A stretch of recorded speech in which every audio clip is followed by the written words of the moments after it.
What's happening? Andy here. I'm joined today by Sam Errigo, Konica Minolta CEO, and are you president or just CEO?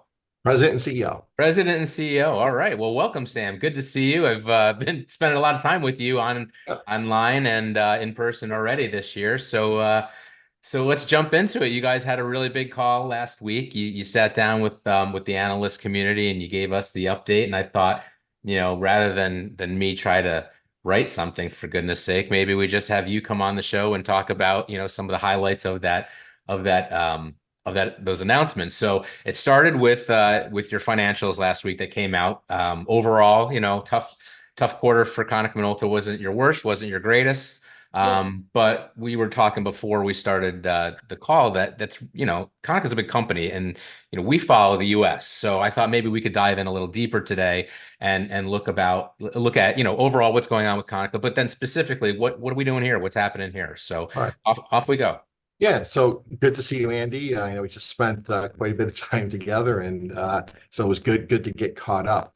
But look, I don't want to skirt the corporate financials. They are what they are. And so here's the way that I would characterize our Q3. So if you look at revenue, quarter over quarter, it decreased a little bit. Operating profit, it decreased a little bit, but in line with, the expectations really of what we see from the business. And again, there's a lot of moving parts, at Konica Minolta from an overall company standpoint. So we did see increases in our office, which is the area I'm responsible for here in the U.S. So that's a bright spot for all of our dealers and people that follow our industry. And then also in the performance material area, there are improvements. Our sensing and medical, those are the areas that we continue to struggle, although a little bit better, but slightly behind plan. And there was an impairment in our planetarium business for $11 million, dollars or so. So not what I would call is not necessarily major news. The financials of where we sit today, I would characterize as on plan. If we look at, from a comparative standpoint, last year at this time we were at 3.4 billion yen in profit. This year at 8.6, so up 153% Yeah, yeah. year over year. So that's a good indicator that we're moving in the right direction. Again, that's over a 9-month comparative period. And that shows, again, the focus that we're taking as a company, really to drive the business. The more interesting, data that, I tend to look at is related to our core business, which is under the digital workplace and professional print sector of our business. So on a 9-month basis, both digital workplace as well as professional print are up 3% respectively. So again, moving in the right direction. When we look at business contribution on a comparative basis, digital workplace was up 23% on business contribution, and slightly lower in professional print at a -6. So again, the business is working its way out. Operating profit, when we look at our sector of the business, digital workplace, which is office, and this is primarily where, most of our dealers live, was up 83% year over year. And production print, call it flat, it's down 1%, but 8.9 versus 8.8. So comparatively speaking, it was actually a pretty good quarter for, our sector of the business. And, I don't get overly excited because there's still these ebbs and flows, of the business. You're seeing Q1 was good from our sector, and then you saw a little bit of a leveling out. Now we are showing, okay, maybe a little bit of a resurgence, in the categories that we serve, but relatively stable with what I would call, moderate growth in the BT section of our business. In addition to that, when you look at the overall company and where we sit, we've done a lot of things to improve the health of the company. And on a comparative basis from what we forecasted last year versus where we're at this year, if anyone's reading through the detail, you'll see that last year we had a huge impact from a cost standpoint around freight, around our logistics expense. So those have straightened out. So now we're on the positive side of that. But the good news was sales volume was up. Okay. And if you exclude the impairment from last year, our results were at 16.9 billion yen. This year we're forecasting 18 billion yen. So modest, but still moving, what I would call moving in the right direction. And again, specifically driven by the performance in business technologies. So that's a high level overview of corporate financials. We remain on track, as noted in our corporate earnings calls for the forecast for the remainder of the year. It's business as usual, still work to be done, but business as usual. So you're doing better than what we're reading in these financials, at least the US group and specifically the office and production group. Yeah, I mean, we're worldwide. The office and professional print is doing better than anticipated company-wide, which you have to look at, right? Yeah. And again, not trying to skirt this. So, we're on plan company-wide, but right now the driving force is the business technology sector of the business and the professional print. We're contributing more to the business. We're growing our segments of the business. And so in my opinion, we're doing well. I'm still bullish in our industry. I still think that there's a huge opportunity for growth, a huge opportunity for upside. Well, certainly some of your dealers are growing like crazy. So there's the pie might be shrinking, but there's still a lot of it out there, right? We like to say. Absolutely. You just have to go get it. Yep, you do. You do. So when you talk about digital workplace, 23%, you had some good numbers in there. Specifically, is that office? What is digital workplace? Yeah, it's your office segment of the business. And like you said, because of the ebbs and flows of the business, right? So supply chain still working its way out.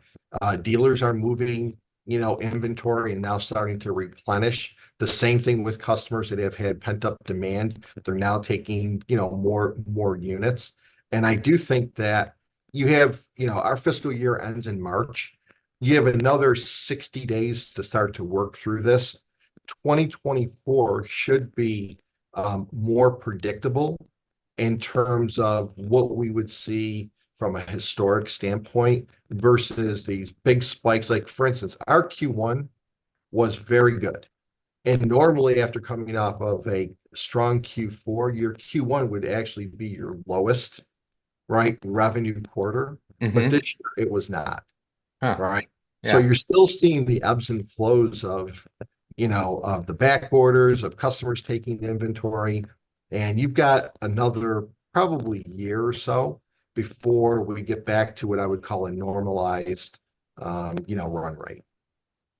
So the one area that didn't really grow, you didn't fall behind this year, but production. So and that's such a big part of what you do, and we all realize that a small percentage increase there means a lot of money, and so I'm sure you're not happy with flat, right? So why has it been flat? And I have my suspicions, but let's hear it from you. I have you on the show, right? So why do you think it's been flat, and what are you guys going to do to maybe try to break out of that and get back to where it used to be when it was killing it for you guys at a much better level?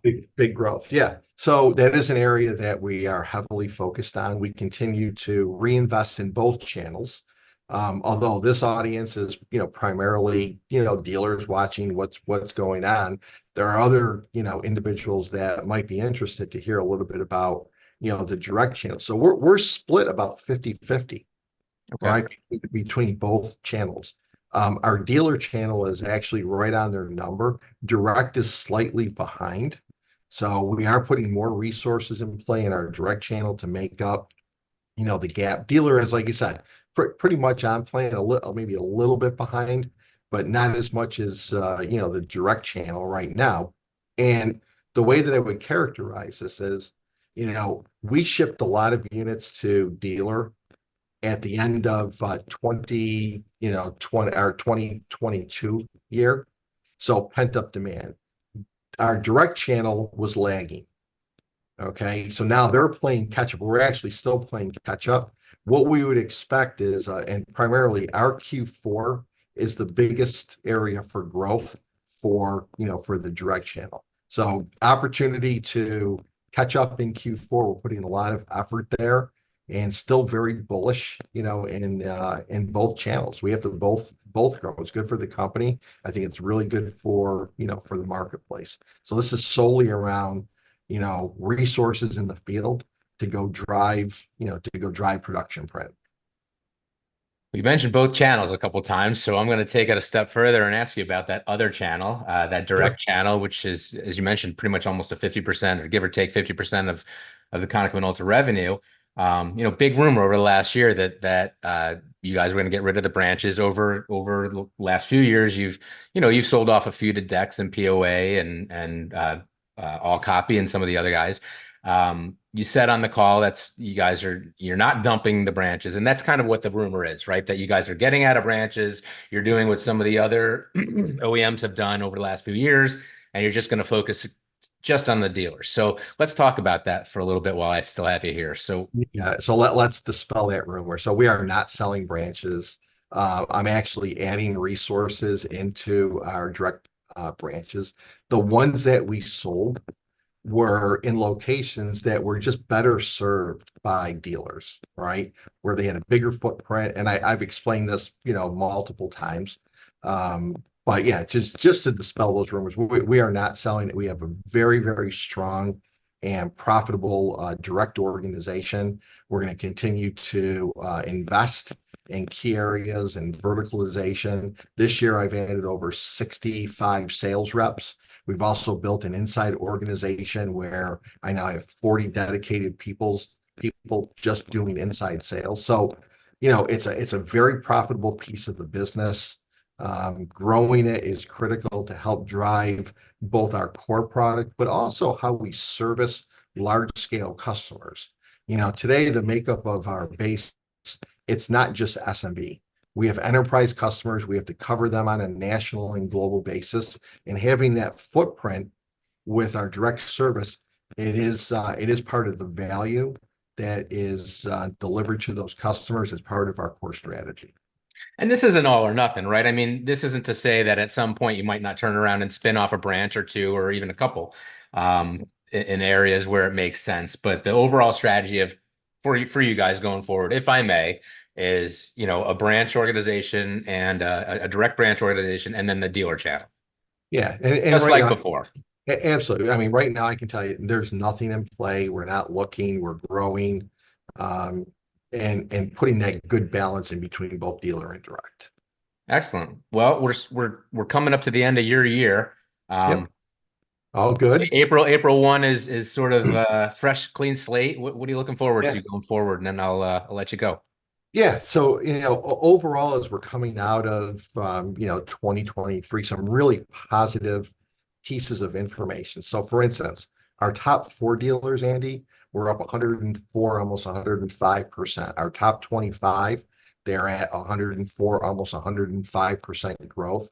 And then the remaining, we're up like 120%. So that is showing that, our dealer loyalty is still intact. We had a rough patch, not trying to avoid You that, did. but You did. we worked through it. We were transparent with all of our dealers, and now we're coming back. Our focus next year, which is part of the core strategy, is we have to grow market share.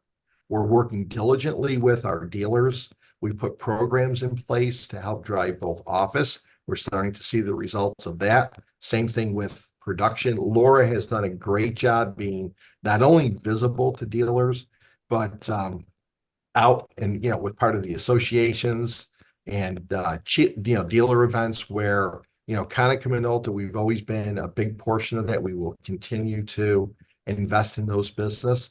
And as always, with any of our dealers, our job is to help them grow their business. So we are very active in, again, better understanding their business, working at ways to help them foster not only more revenue, but also more profit. So, next year is a continuation.